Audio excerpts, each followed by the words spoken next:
Boy, with amazing talents constantly coming out through series like F3 and F2, sometimes at the same exact time, I bet these series are as good, if not better than F1, right? Well, from an entertainment perspective, sure, since even though you see some pretty awful amateur moves sometimes, when the drivers actually drive, the racing can be loads of more fun to watch than F1. However, that's because the series are spec series, so naturally, the cars are a lot closer to each other. However, in general, I would say these series are some of the worst ones on the planet. I mean, sure, I could say reasons like despite some extreme talent sprouting up, the series tend to be filled with amateur level drivers leading to terrible racing at times, but the real reason why I say these series suck and are some of the worst on the planet is because they are simply not reliable. These series market themselves to be the ladder up to F1. You want to make it big in F1? You must compete in these series.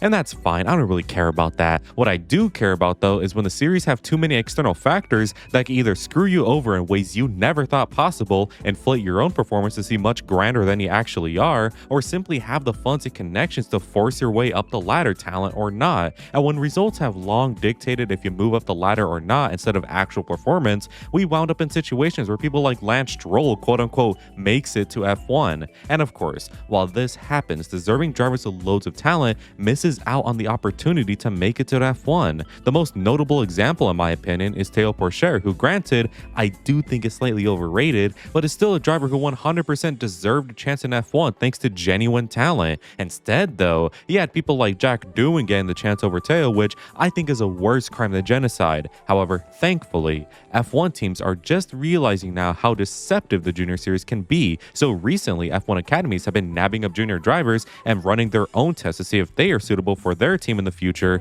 instead of primarily looking at junior careers. However, this has opened up another can of worms that I think is equally as dangerous as a Nepo baby driver or a rich one. However, one could argue we are in this situation today because maybe the junior feeder series are fundamentally broken and invite this deceptive and inaccurate behavior when assessing driver talent. So I want to take time out of my day to explain to you why and how I think the junior series set juniors up for failure and what could be done to fix this issue. Subscribe if you're new to gain your extra stat buffs, and let's get to quacking now. A good weather for a race, but especially for a dog. I'm going to split this video in two. One half will be talking about the fundamental issues in the series, and the second half will be talking about the products of those issues that are exacerbating the unreliability. Beginning with the fundamental issues, where do I start? I'm only going to highlight the issues that I believe are the biggest and most concerning, so let's start with the cost of motorsports. It's high as fuck, man. This issue really saddens me too because I wish I could tell you why this is, or rather, why it won't go down. To put it simply, as a junior, if you want to make it big in F1, you better have some fat pockets. Karting is already an expensive venture worth tens of thousands of dollars, and let's say you are a winning machine and get all the prize money one could want. Great, now fork it all over to F4 series because now you need to spend hundreds of thousands of dollars to compete, and even if you do win and go to F3, it's hundreds of thousands of dollars, and F2 is approaching the millions, and by the time you're in F1, you are likely to have spent over 10 million just making it, and yeah, no wonder it's an exclusive sport. Obviously, if you're good enough, you will get contacted by agencies and academies who could cover most if not all the costs, but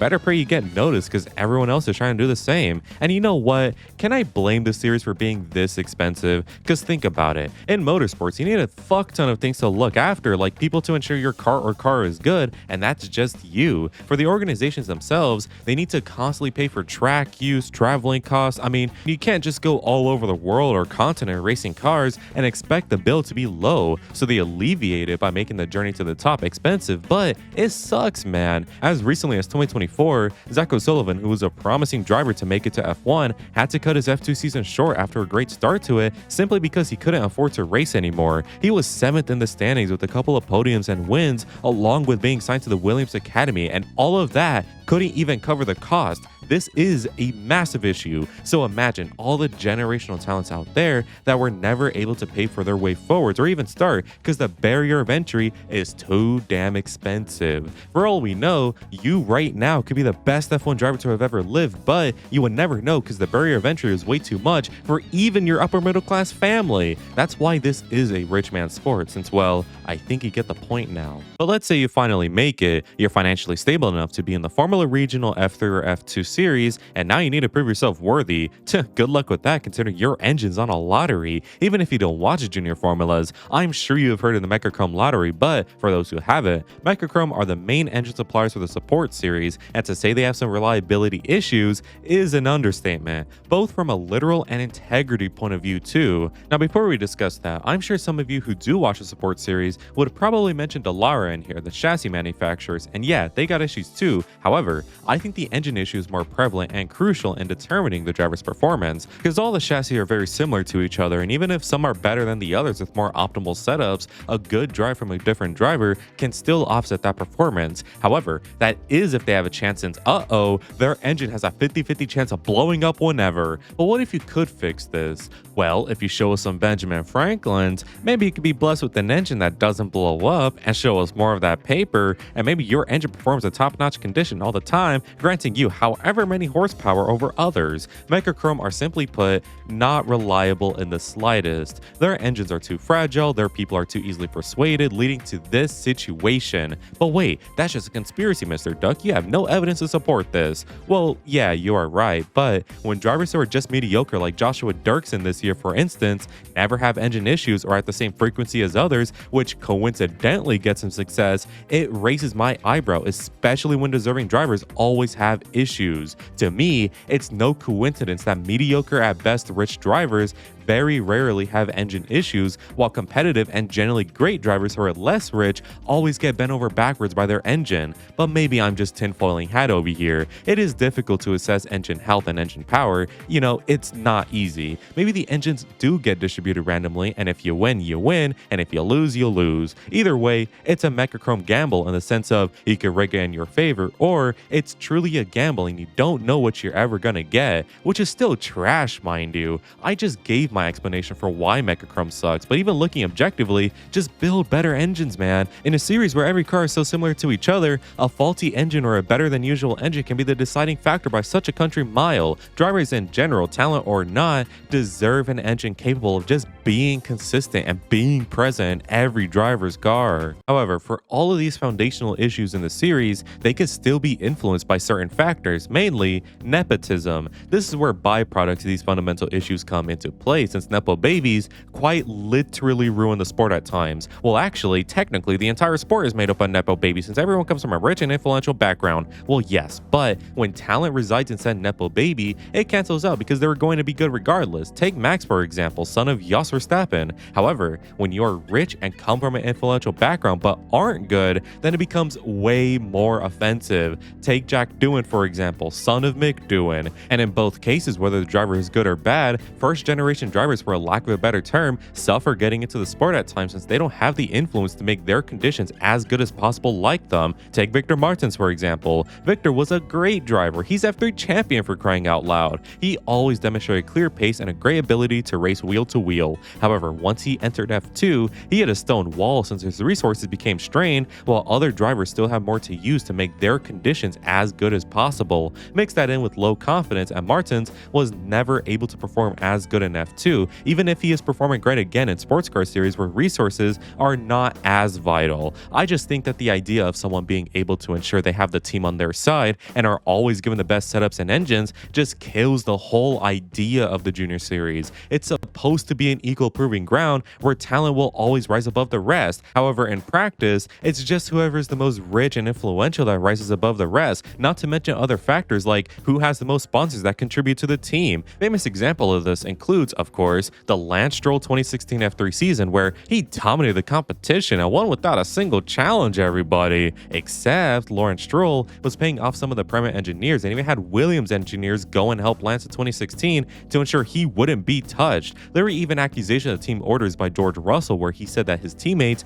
would always conveniently get out of Lance's way. In F1, it's already frustrating. Imagine it in equal junior series like F3. However, not even Mr. George Russell is exempt for criticism since we have our final talking point, the team academies. Yes, I believe the F1 team academies have blame in why these sports series fail. Let me put it like this. In 2015, when George Russell wanted to be a Mercedes Junior, Toto Wolff told him to change teams to one where Mercedes engineers were present so George would be able to build experience and gain connections. See, to me, that is a problem because now teams are indeed unequal in a supposed equal support series championship. But this practice is largely outdated now, not because F1 teams have found it too costly or inefficient, but because they now assess their drivers differently and nearly separate from the junior series. See, I would imagine they know Mecachrome and Dallara aren't the most reliable of manufacturers, so they would prefer just taking their junior drivers on a private test run where they can build experience in the team and start being ready for a potential drive soon. So even if the junior driver sucks ass in F2 or F3,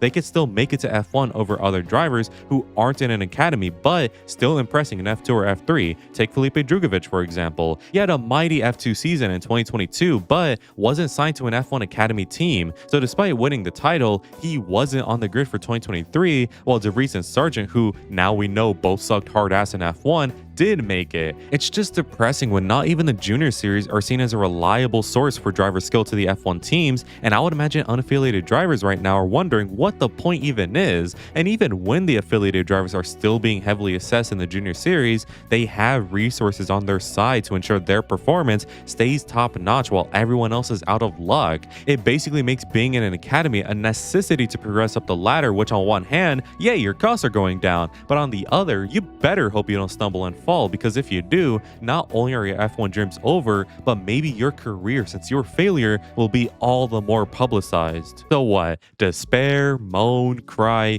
No. While there are still issues in these series, it's still the only way we could see new talented drivers sprout up, and without them, the sport would be a lot more boring. So are there any solutions to these issues? Well, for a long while now, F1 teams have been limited in their junior private runs, instead forcing them to put them in an FP1 session now, which is a great change. If they are going to get special runs, they should be for us to watch, since we don't want an undeserving driver now, do we? And as for the other solutions, well, hell if I know. We can't just defeat Nepotism or tell Mecachrome to judge engines better. There will always be imperfections in these feeder series, and the best thing we can do is support the drivers who need support, because here's a news flash: even the most nepo baby of drivers of all time still have some talent and do deserve praise.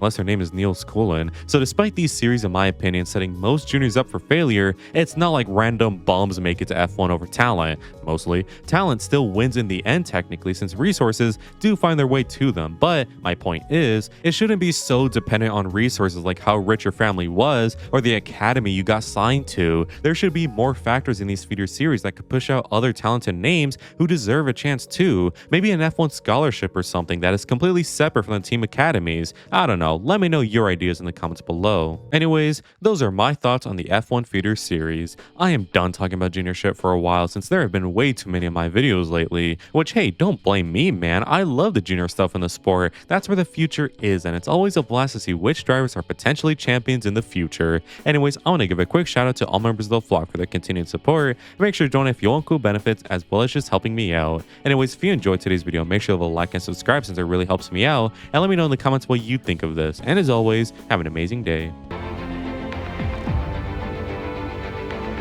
Good weather for the duck.